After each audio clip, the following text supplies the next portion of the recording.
हर हर महादेव दोस्तों, स्वागत है आपका हमारे YouTube चैनल पर। आज की वीडियो में हम सुनेंगे शिव महापुराण श्री कोटि रुद्र संहिता का 6वां अध्याय, ब्राह्मणी की सदगति व मुक्ति। सूत जी बोले, हे ऋषियों, जिस ब्राह्मण के घर में सुवाद ठहरा था वह सुबह शाम दोनों समय अपनी गायों का दूध निकाला करता था। आज भी उसने अपनी स्त्री से कहा कि बर्तन दे दो, मैं दूध निकालता हूँ।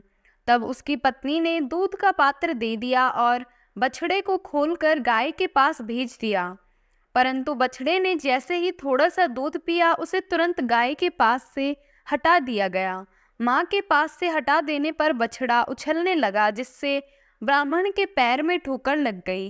क्रोधित होकर ब्राह्मण ने बछड़े को बहुत पीटा और गाय का दूध निकाल लिया। गाय दुखी होकर रोने लगी कि अपने बच्चे को दूध भी नहीं पिला सकती। मैं अपने बच्चे को पिटते हुए देखती रही, परंतु उसकी कोई मदद नहीं कर सकी। तब बछड़ा अपनी माता को समझाने लगा कि माता, तुम धैर्य रखो, जो जैसा करता है वह उसी का फल भी भोगता है। अपने बछड़े की ज्ञान भरी बातें सुनकर गाय बोली, मैं जानती हूँ कि तुम सही कह रहे हो, परंतु अपने पुत्र की दुर्दशा मुझसे देखी नहीं जाती। मुझे उस ब्राह्मण को दंड देना ही होगा, क्योंकि यदि मैं कुछ नहीं करूंगी तो यही सब बार बार होगा। तब बछड़ा अपनी माता से बोला, माँ, यदि आप ब्राह्मण को मारोगी तो आपको ब्राह्मण हत्या का पाप लगेगा। अपने पुत्र की ऐसी बातें सुनकर गाय ने कहा, पुत्र, तुम ठीक कह रहे हो, परंतु गाय को सताने का दंड ब्राह्मण को अवश्य मिलना चाहिए। बाकी रही ब्रह्म हत्या, उसके पाप को मिटाने का उपाय मैं जानती हूँ। यह कहकर गाय चुप हो गई। गाय और बछड़े की ये बातें सुवात ने सुन ली थी। यह सब सुनकर उसने सोचा कि मैं अपनी माँ की अस्थियां लेकर काशी जा रहा हूँ, परंतु मैं यह भी देखना चाहता हूँ कि गाय ब्रह्म हत्या के पाप से कैसे मुक्त होती है और अपना बदला कैसे लेती है। प्रातःकाल होने पर सुवाद वहां का दृश्य देखने लगा। उस दिन ब्राह्मण ने अपने पुत्र से दूध निकालने के लिए कहा। उसके पुत्र ने भी गाय के बछड़े को पीटना शुरू कर दिया, जिससे गाय को क्रोध आ गया और उसने अपने सींगों का प्रहार लड़के की बगल में कर दिया। यह देखकर ब्राह्मण ब्राह्मणी दोनों दौड़ते हुए अपने पुत्र के पास आए, परंतु कुछ ही देर में उनके पुत्र के प्राण पखेरु उड़ गए। तब हाहाकार मच गया, सब रोने लगे। ब्राह्मण ने पीट पीट कर गाय और उसके बछड़े को घर से निकाल दिया। ब्रह्म हत्या की दोषी उस गाय का रंग सफेद से काला पड़ गया।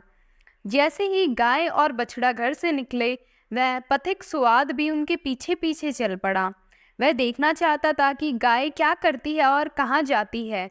चलते चलते वे नर्मदा नदी के किनारे पहुंचे, जहाँ पर पहले से ही नंदिकेश्वर महादेव विराजमान थे। गाय ने नर्मदा नदी में 3 गोते लगाया तो उसका काला रंग पुनः सफेद हो गया। यह देखकर सुवाद को बड़ा आश्चर्य हुआ।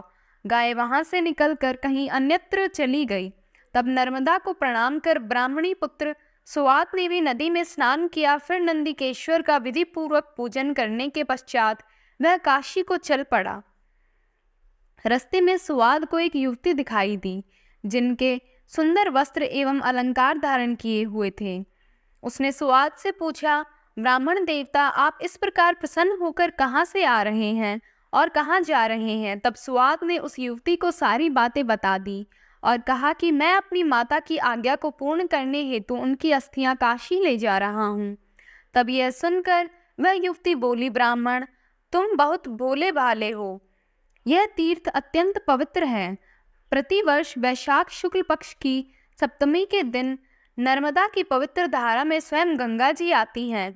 आज वही शुभ दिन है, इसलिए तुम अपनी माता की अस्थियों को यहीं प्रवाहित कर दो। यह कहकर वह युवती अंतर्ध्यान हो गई। सुवाद पुनः नर्मदा नदी की ओर लौट आया तथा उसकी पवित्र धारा में सुवाद ने अपनी माता की अस्थियां प्रवाहित कर दी। तभी उसे एक दिव्य दृश्य दिखाई दिया। उसकी माता दिव्य देह धारण किए शिवलोक को जा रही थी और उसे आशीर्वाद देते हुए कह रही थी कि तुम धन्य हो, तुमने अपनी माता को सद्गति प्रदान कर दी है। पुत्र को आशीर्वाद देते हुए वह ब्राह्मणी शिवलोक को चली गई। ओम नमः शिवाय।